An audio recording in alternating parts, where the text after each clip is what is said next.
Selamat sore semuanya, benarkan nama saya Muhammad Nurul Ihsan, NIM 191041689, kelas A1 pagi manajemen.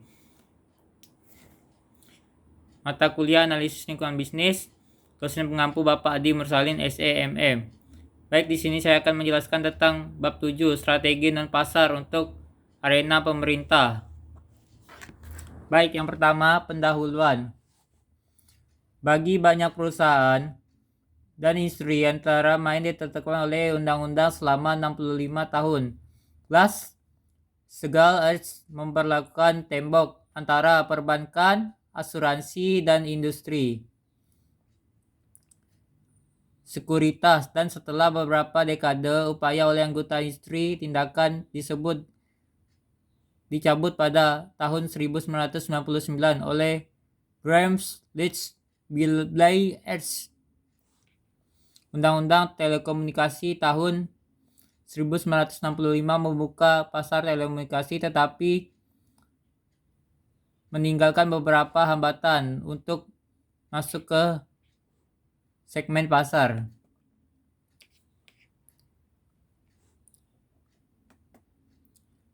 Segmen pasar tertentu.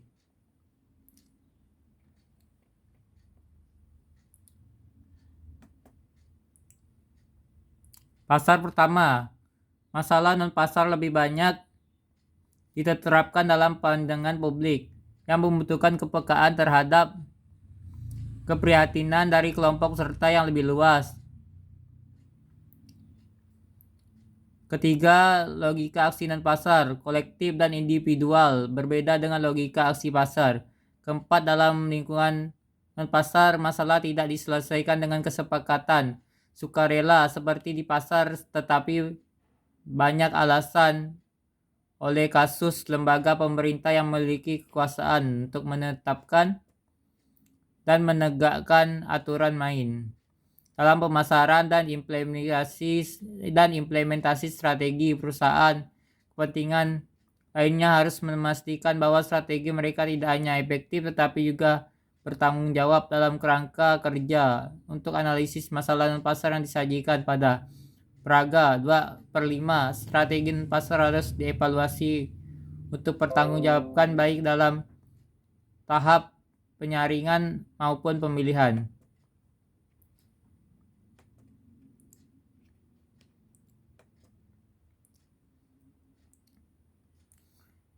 Strategi pasar kemudian didistribusikan dengan contoh-contoh strategi representasi didasarkan pada hubungan konsistensi antara pemilihan dan perwakilan mereka dan melibatkan mengarahkan tekanan komitmen pada pemegang jabatan pemerintah.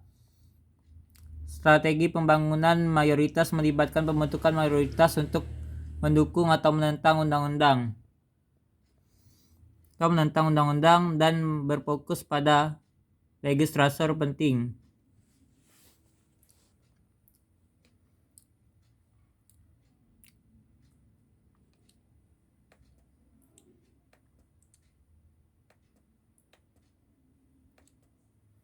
Tanggapan tindakan non-pasar.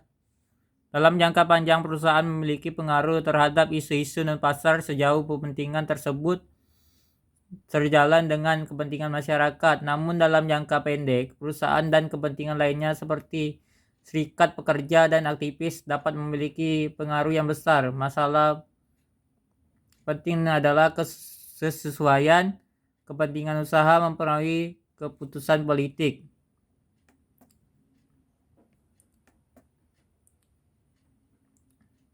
Salah satu kritik secara bisnis kritis atas tindakan bisnis non-pasar sasaran bisnis dan kepentingan publik. Salah satu kritik terhadap bisnis non-pasar adalah yang dilakukan oleh perusahaan tersebut dapat bertentangan dengan kepentingan publik.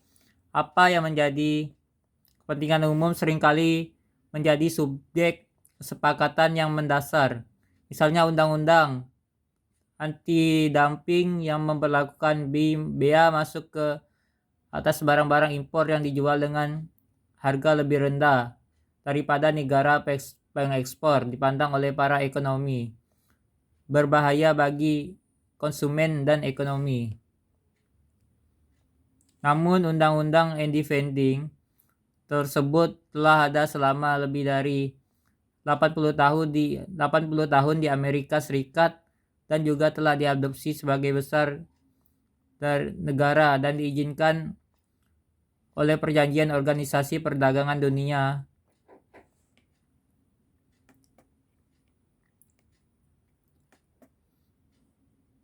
Undang-Undang Nomor 5 Tahun 1999 tentang larangan praktek monopoli dan persaingan usaha tidak sehat mengatur mengenai perjanjian yang dilarang, kegiatan yang dilarang, posisi dominan, komisi pengawas, persaingan usaha, dan penegakan hukum. Undang-Undang Nomor 5 Tahun 1949 tentang larangan praktek monopoli dan persaingan usaha tidak sehat memiliki aturan-aturan pelaksanaan, yaitu 1.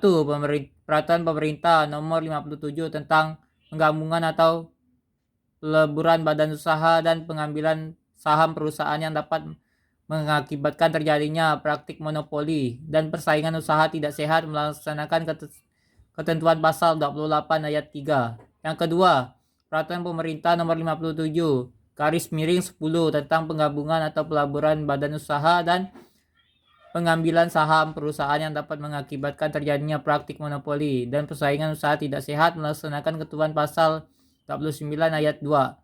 Yang ketiga, Keputusan Presiden Nomor 75/1999 tentang Komisi Pengawas Persaingan Usaha sebagaimana telah diubah dengan Peraturan Presiden Nomor 80 Tahun 2008 tentang penambahan atas Keputusan Presiden Nomor 75 Tahun 1999 tentang Komisi Pengawas Persaingan Usaha melaksanakan ketentuan pasal 34 ayat 1.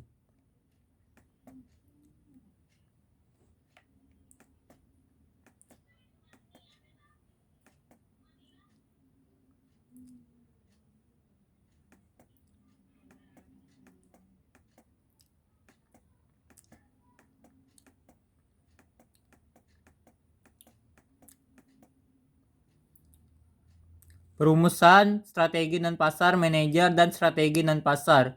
Karena pentingnya masalah non-pasar bagi kinerja perusahaan, tanggung jawab untuk merumuskan strategi non-pasar pada akhirnya terletak pada manajemen.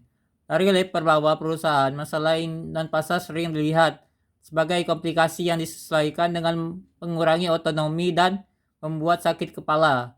Manajer yang lebih tinggi berada dalam suatu organisasi, bagaimanapun sebagian besar kemungkinan mereka untuk menghargai bahwa kemajuan masalah ini dapat dipengaruhi oleh partisipasi perusahaan. Mereka juga lebih mungkin terlibat dalam perumusan dan implementasi strategi non-pasar. Analisis non-pasar membentuk dasar untuk strategi yang efektif berdasarkan bagian 1 dan bab 6. Analisis non-pasar mencakup komponen-komponen berikut. Yang pertama, menilai karakteristik masalah dan di mana posisinya dalam siklus hidupnya. Yang kedua, mengidentifikasi kepentingan yang terpengaruh oleh masalah tersebut. Yang ketiga, menilai motivasi dan insentif. Yang keempat, menganalisis kemungkinan permintaan dan penawaran tindakan non-pasar. Yang kelima, menilai sifat politik dari masalah tersebut. Yang keenam, mengidentifikasi arena kelembagaan di mana masalah akan ditangani. Yang ketujuh, menilai karakteristik kelembagaan, mengidentifikasi pemangku kepentingan kelembagaan dan konstitusional lainnya serta kepentingan kebijakan. Jika masalah distribusi matris below.